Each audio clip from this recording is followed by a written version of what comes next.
The next step in the process is to decode. And these next 3 steps, I'm going to tell you, are going to be like a little bit more interesting because you may not have quite understood them or understand the connection. So decoding is an interesting one. You might know this, being in the internet security place and decoding things. Decoding is this idea of reflecting, basing on that set of information you received in the seeking phase. And maybe it's doing research. Maybe it's going to this department and that department. Maybe it's talking to this team member or that team member. But it's going deeper on the feedback. So a team member or customer gives you feedback.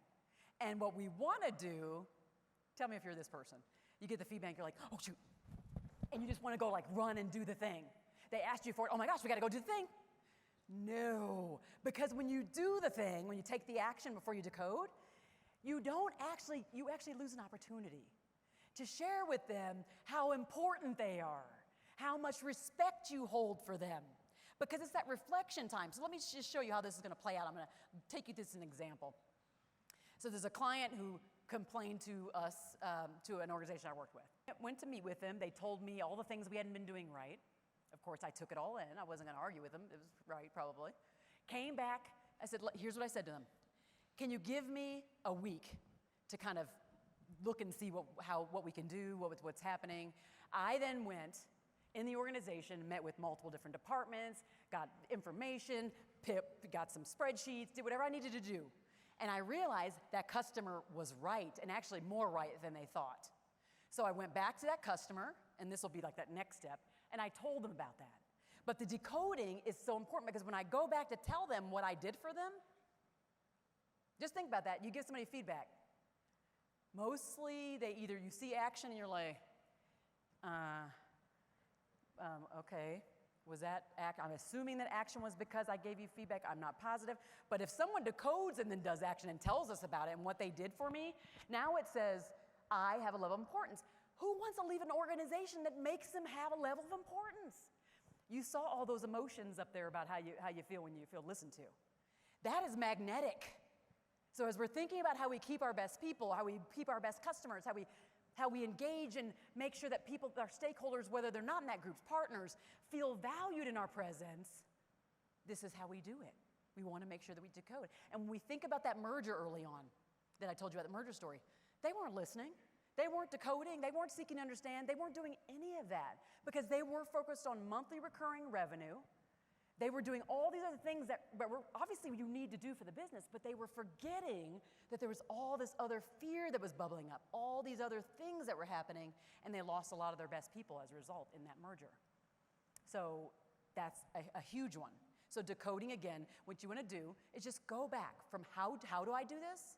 Just tell the person, can I have a week? Can I have 3 days? Can I have 24 hours to get back with you? I know you're like, this seems awfully simple, but many leaders start to drop the ball, and they really start to drop it right in this area, in acting. And when we're looking at acting, here's what I would say about acting. Because often people are like, well, acting on what? How do I know what to act on? Be strategic about your action.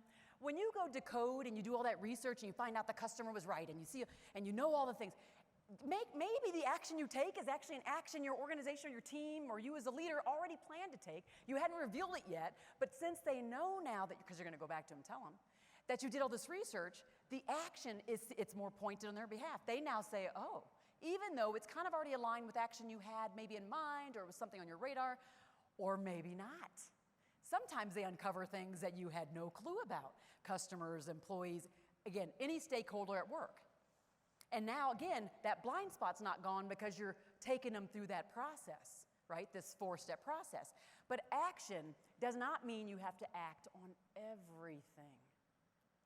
It's saying, like, even in the work I do with gathering all the survey information and talking to clients about what they want to do, it is boiling up the main things and going, organizationally, these 3 things keep coming up with our customers, with these employees. What can we change? Inside of my team, as the manager, as the leader, what can I change and influence? How much action should I take? Have we already been talking about this as a team?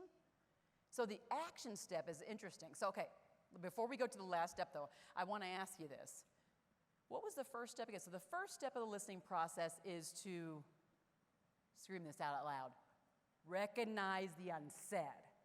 The second step in the process is seek to understand. The third step is decode. And now this step is action. So action, again, here's what I want you to know about action. Think about the baby in the crib, and that baby in the crib starts to cry, and their parents come to the side of the crib, and then they're like, they heard me. Okay, now let's take it the other way. Baby starts to cry. I have 4 kids, so baby is a good analogy for me. Anybody else ever have any kids in the room? So you don't go to the crib, and what happens with that baby? Crying, throwing out rattles, taking out shoes, whatever else is in there is going out of the crib because they're not happy. Because we haven't heard them. We haven't responded with action. Action really is this. It's compassion. It's compassion because compassion is really taking action on behalf of another to alleviate their pain. Pain doesn't necessarily mean physical. So if a customer or a team member is coming to you, you can't act on everything. Can you be strategic with your action? Yes. But it ties to them the things that they didn't say, the voices that they use when they talk to you or the team or to HR, to whoever it is, the customers. It ties that and that action and says, boom, boom. It's those two things create like a pow in their heads. Remember the visual that we had earlier.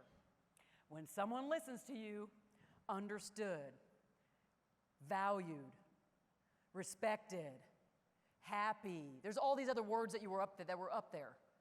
Keeping in mind, pinning that in the back of your mind. So how do you determine what you act on? Again, I would just say, look at what you already have on the radar.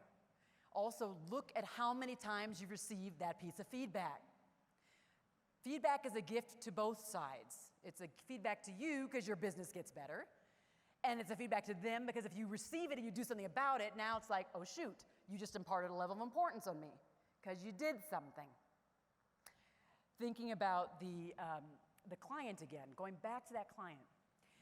After they started to receive the feedback, they would give it to these internal culture teams that they created because, again, they were really into this being fertile with the seeking. And they had the culture teams made up of people from different parts of the organization, not just like those at the top, all over, handling the feedback and deciding what to do in aggregate on behalf of all the employees. Their action was pointed. It was inclusive. That was super important. So we can kind of remember that for ourselves as leaders, whether we have one team member, whether we have a whole big organization, wherever we stand, we have the ability to say, I'm going to start taking more action. I'm going to show them that feedback they gave me meant a lot to me, that my relationship with them is valuable.